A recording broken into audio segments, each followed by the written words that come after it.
नमस्कार दोस्तों, मेरे चैनल स्पिरिचुअलिटी एंड प्रीमोनिशन में आपका स्वागत है। दोस्तों, कई लोग मुझसे पूछते हैं कि आपने राजनीति क्यों ज्वाइन की। जब आप सिर्फ समाज सेवा कर रहे थे तब सब ठीक चल रहा था, आप खुश रहते थे। लेकिन राजनीति के बाद हमने आपको झगड़े विवादों में बहुत परेशान देखा था।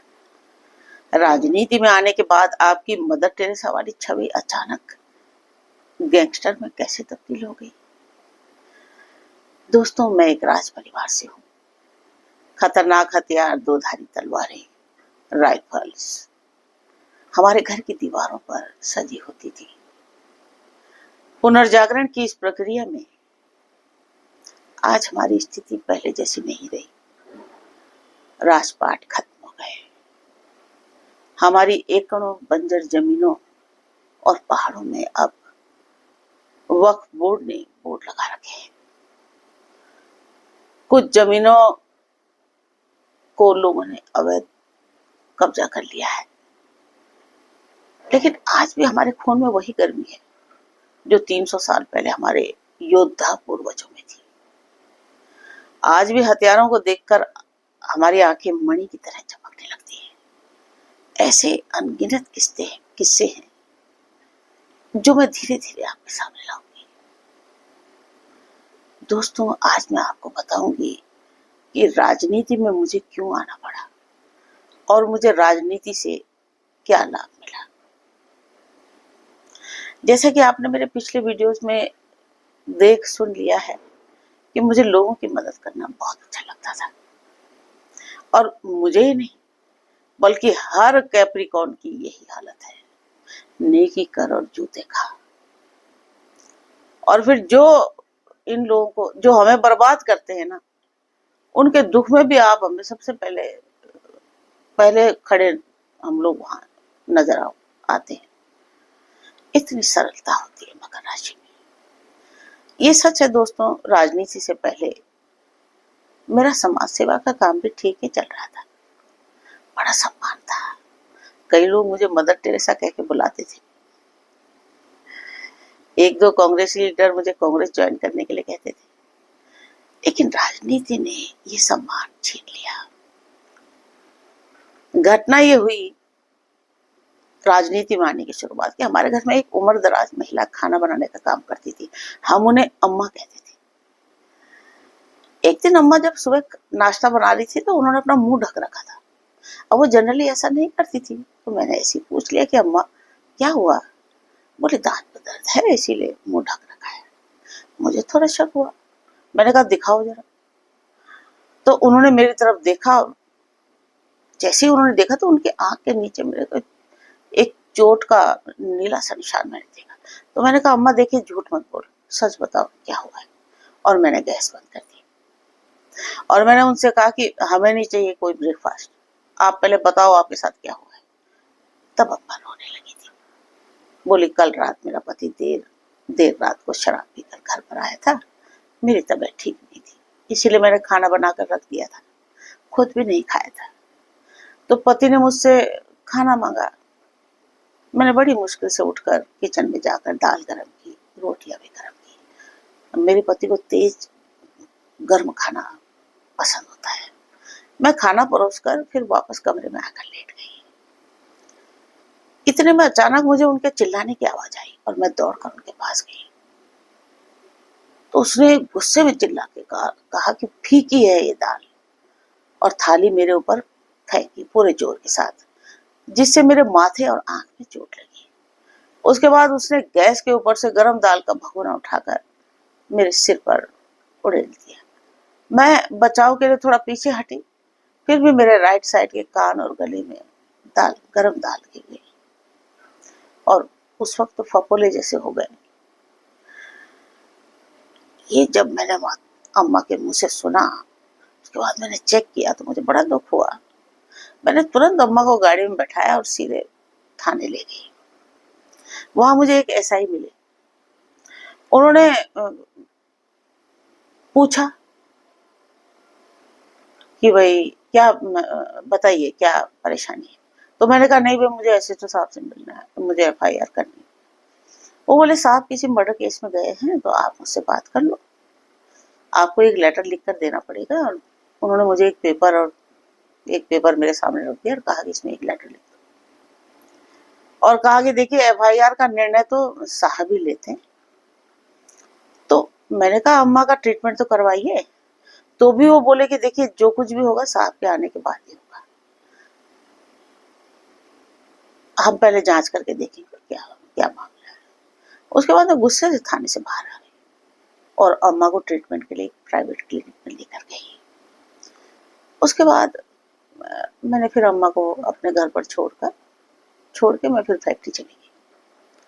तो फैक्ट्री में भी सारे दिन मुझे अम्मा का चेहरा मेरी आंखों में घूमता रहा, और पुलिस वालों की बेरुखी ने तो मेरे दिमाग को बहुत परेशान कर दिया। मैंने भी दिन भर उस दिन कुछ नहीं खाया। शाम को घर आते ही मैं फिर साहब से मिलने के चक्कर में अम्मा को लेकर थाने पहुंच गई, लेकिन उसके बाद भी मुझे साहब नहीं मिले। फिर हम निराश होकर वापस आ गए। दूसरे दिन अम्मा को फिर मैं थाने लेकर गई और पूछा कि भाई हमने जो शिकायत आपको जो शिकायत लिखकर दी है उस पर क्या कार्रवाई हुई। उसके बाद तो जब मैंने कोई वहां पर रिस्पॉन्स नहीं देखा तो मैं दुखी होकर हम थाने में चिल्लाने लगी कि क्या मजाक बना रखा है आपने, जब देखो साहब नहीं है साहब नहीं है, मर्डर केस में गए, बताओ क्या मर्डर हुआ है। सच तो ये है कि अम्मा के दुख से तुम लोगों को लेना देना नहीं, और स्लम के लोगों को तो आप लोग जानवर समझते हो। और मुझे पता है कि ऐसे हिसाब से मेरा मिलना होगा ही नहीं, मुझे अब ऐसा लग गया, और ना ही यहाँ कोई एफआईआर दर्ज करोगे आप लोग। तो ये बोलते बोलते मेरी आंखों में आंसू आ जाते थे। 4-5 दिन के बाद फिर मैंने देखा अम्मा का घाव भी ठीक होने लगा। तो मेरे हिसाब से तो ये बहुत बड़ी घटना थी, लेकिन पुलिस के हिसाब से शायद एक आम घटना थी। और फिर मैंने सोच लिया कि अब दोबारा हम कभी थाने नहीं जाएंगे, और मौका मिला तो डीसीपी साहब से थाने की शिकायत करेंगे। तो फिर बात आई गई हो गई, अम्मा ठीक हो गई। तभी मैंने देखा 1 वीक के बाद मुझे थाने से फोन आया कि थाने आ जाओ, साहब ने बुलाया। तो मैंने अम्मा को कहा चलो अम्मा, साहब बुला रहे। अम्मा ने साफ मना कर दिया। अम्मा दरअसल पक चुकी थी थाने जाते जाते। उसके बाद मैं अकेले थाने चली। तो वहां मुझे एक बुजुर्ग से ऐसे जो मिले, उन्होंने मेरा कंप्लेंट लेटर मंगवाया और बातचीत शुरू की। उन्होंने पूछा आज अम्मा को लेके क्यों नहीं आया। तो मैं भी थोड़ा एक्साइटेड थी। मैंने कहा क्यों आएगी अम्मा, बताइए क्यों आएगी अम्मा। अम्मा अब ठीक हो चुकी है, और सोचिए अगर अम्मा हमारे पास नहीं होती तो उसका इलाज कोई नहीं करता, और पता नहीं उसका क्या हाल होता, और शायद वो मर जाती या डिप्रेशन में चली जाती। तो मैंने देखा ऐसे जो मुझे ध्यान से देख रहे थे, बोलते बोलते मेरी आंखों में आंसू आ जाते थे। तो अम्मा के प्रति मेरा प्यार देखकर ऐसे तो समझ चुके थे कि ये बहुत जज्बाती महिला है।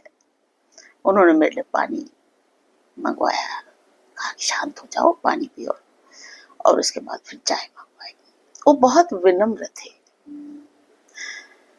तो उन्होंने फिर मुझे बताया कि देखो स्लम में ऐसी मारपीट आम बात है, ऐसे केस बहुत आते हैं हमारे पास, और जब हम लोग कार्रवाई करते हैं तो देखिए यही अम्मा टाइप जो महिलाएं हैं थाने में चिल्ला चिल्ला कर रोती हैं कि हमारे पति को छोड़ो, उसको मत मारो।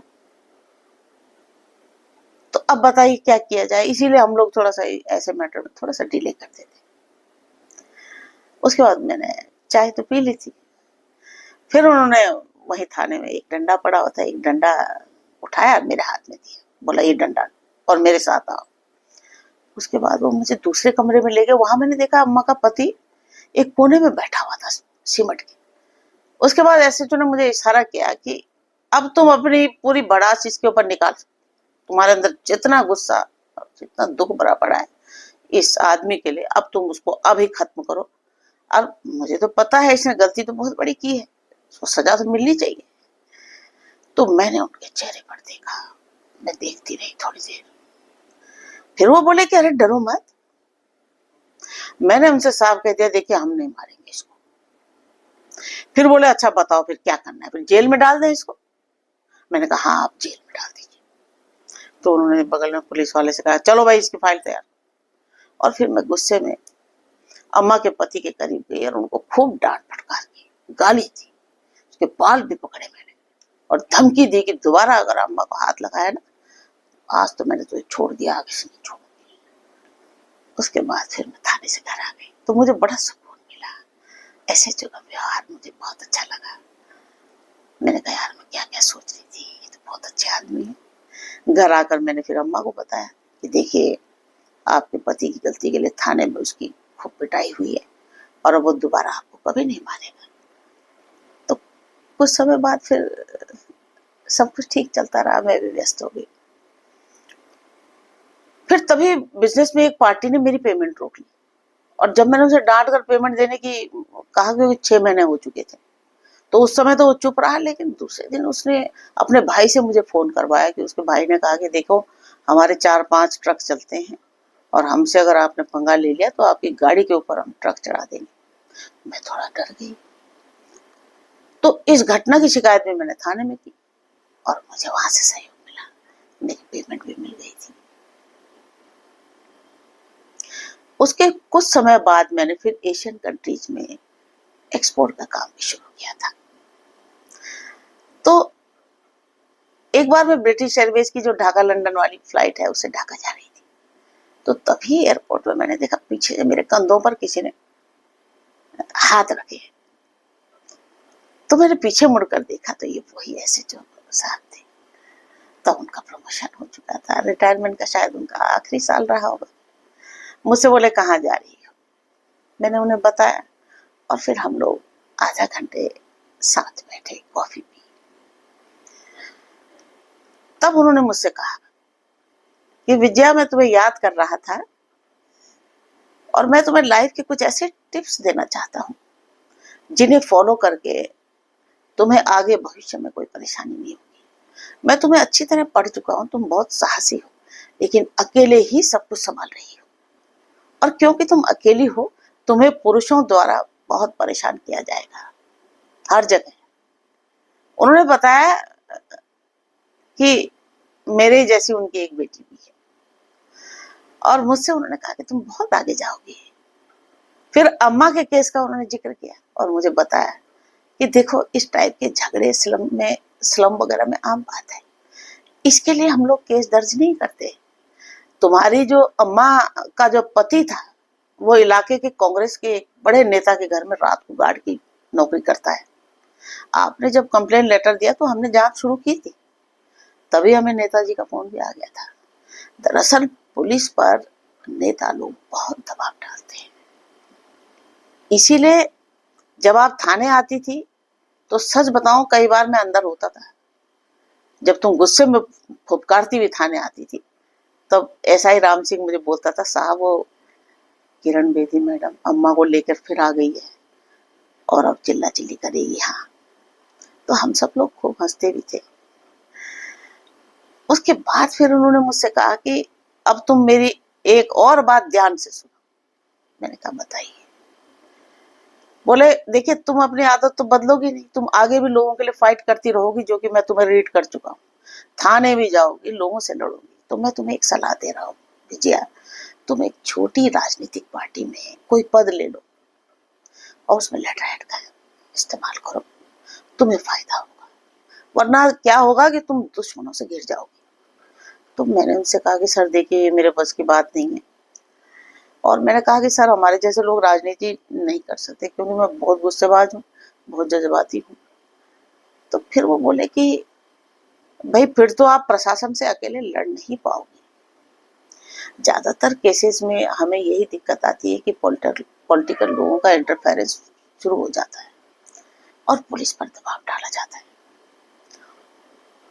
फिर उन्होंने मुझे एक सलाह दी कि अच्छा एक काम करो, चौधरी चरण सिंह जी की पार्टी है उसको ज्वाइन कर सकती हो तो कर लो। राजनीति में देखो दमदार महिलाओं की जरूरत होती है, तुम संपन्न हो आराम से ज्वाइन कर सकती हो, फिर तुम्हारे काम आसान हो जाएंगे, थाने जाने की भी जरूरत नहीं पड़ेगी, फोन पर ही काम हो जाएंगे। क्योंकि फिर देखिए आपके पीछे फिर संगठन की ताकत होती है।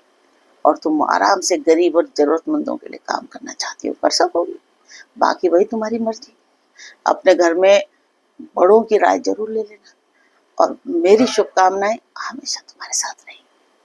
कभी भी कोई परेशान करे तो मुझे फोन करना। उसके बाद फिर मेरे फ्लाइट का टाइम हो गया और मैं चली।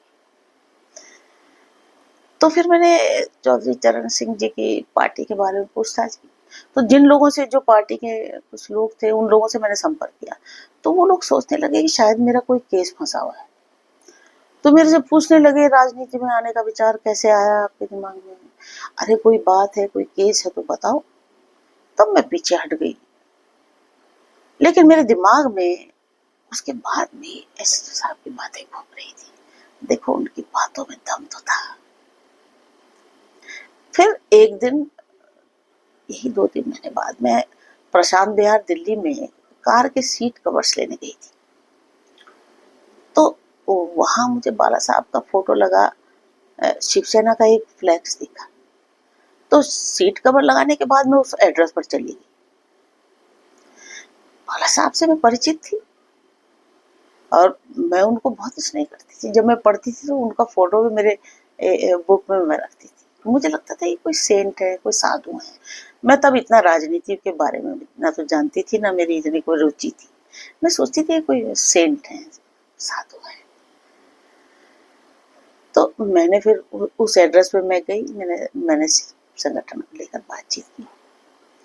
तो वहां मुझे शिवसेना के एक वरिष्ठ पदाधिकारी मिले, बड़े विनम्र थे। उन्होंने मेरा स्वागत किया, मेरे लिए चाय मंगवाई। उसके बाद उसी दिन 1 घंटे बाद उनके सेक्रेटरी ने मेरे हाथ में एक फूल की माला रखी और मुझ पर फूल बरसाकर जय भवानी के जयकारों से मेरा स्वागत किया। फिर सब ठीक चलता रहा। उसके बाद मेरा मुंबई जाना हुआ। करीब 70-80 लोगों को लेकर हम मुंबई गए। वहां जाकर शिवसेना का संविधान, संगठन के जो सिद्धांत थे और बाला साहब की निडरता और स्पष्टवादिता ने मेरा दिल जीत लिया। तब बाला साहब ने कहा था कि देखिए, जिन बच्चों को राजनीति में कैरियर बनाना है वो भाजपा ज्वाइन कर सकते हैं, और जिनको 80% समाज सेवा और 20% राजनीति करनी है, वो शिवसेना में समाज सेवा का काम कर सकते हैं। और उनको काम जरूर करना होगा। लगातार समाज से जुड़े मुद्दों को लेकर आवाज उठाएं। अपने ऑफिस में हर सप्ताह दरबार लगाकर लोगों की समस्याओं का हल निकालें। कोशिश करें जिससे लोगों को पुलिस, कोर्ट, कचहरी न जाना पड़े। हो सके तो विवादों को सामने बैठाकर निपटाने की कोशिश करना, वरना लोगों को बेवजह थाने, कोर्ट, कचहरी में बहुत परेशानी और धन खर्च होता है। उनके व्यक्तित्व से मैं बहुत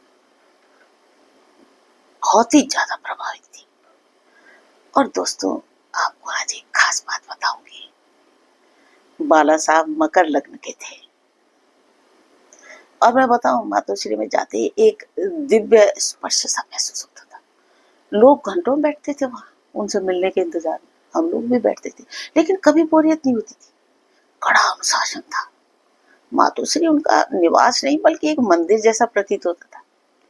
बाला साहब की कुंडली में लग्न में सूर्य के कारण वो इतने तेजस्वी और प्रभावशाली व्यक्तित्व के थे कि लोग उनको देखते ही रह जाते थे। बिन बोले ही सामने वाले के दिल की बात समझ जाते थे। वो अपने राज्य, अपने लोगों को और पूरे देश को चलाने की क्षमता रखते थे। वो कभी भी किसी बड़े राजनीतिक पद पर नहीं रहे, लेकिन वो एक किंग मेकर की भूमिका में रहे। प्रधानमंत्री, राष्ट्रपति बनाने का दम रखते थे। सरकार भी डरती थी उनसे। राजनीति में एक अहम किरदार की भूमिका उन्होंने निभाई। एक बार भाजपा के अंदर विवादों के चलते लोग हमारे आदरणीय प्रधानमंत्री के खिलाफ मोर्चा खोल दिए थे। उस वक्त बाला साहब ने उनका पक्ष लिया और सबको शांत कर दिया था। कई चीजें उनको पहले दिखाई देती थी। उनके वाणी भाव में गुरु होने के कारण बाला साहब को लोग सुनना बहुत पसंद करते थे। उनके विवादित बोल भी लोग ध्यान से सुनकर मंथन करते थे। उनके दिल में महिलाओं के लिए बड़ा आदर था। जय भवानी जय शिवाजी का नारा देकर उन्होंने महिला और पुरुष संगठन के अंदर एक समान अधिकार दिए और सभी राजनीतिक दलों के अंदर अराजकता, अनुशासनहीनता आपको दिख जाएगी, लेकिन शिवसेना में बाला साहब ने भवानी को रणरागिणी और मां दुर्गा के रूप में दिखाया है। हमारे संगठन से जुड़ने के बाद महिला हमेशा सुरक्षा चक्र में ही रहती है। संगठन की बदौलत मैंने हजारों केस सॉल्व किए हैं। ये बाला साहब का ही आशीर्वाद है। हमारे काम नहीं रुकते, सब हो जाते हैं। एसएचओ साहब की बात सच हो गई, सच साबित हुई। मुझे फिर कभी परेशानी नहीं आई। पुलिस के बारे में ज्यादातर लोग एक नेगेटिव विचार रखते हैं, लेकिन अपनी लाइफ टाइम में संघर्ष करता एक ईमानदार पुलिस अफसर अगर चाहे तो आपको एक नई दिशा प्रदान कर सकता है।